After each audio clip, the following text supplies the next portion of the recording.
Hello everyone. In this video tutorial, we will guide you on how to add VPN in Windows 11.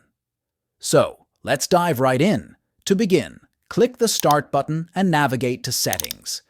In Settings, select Network and Internet. On the right side, click on VPN. Now, click the big blue button that says Add VPN. Under VPN Provider, choose Windows, Built-in. In the Connection Name field, type a recognizable name for your VPN. For example, Work VPN or Home VPN.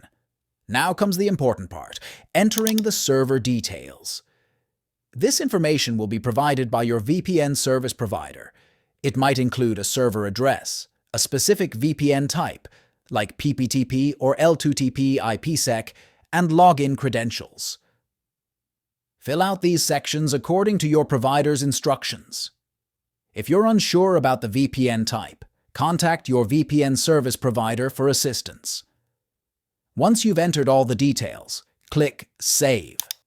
Now that your VPN connection is set up, you can connect whenever you need. Go back to the VPN settings page. Click on the name of the VPN connection you just created.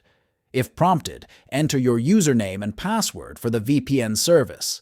Finally, click Connect, and there you have it. With this method, you can add VPN in Windows 11. If you find this video helpful, don't forget to subscribe to our channel for more tutorials. Thanks for watching,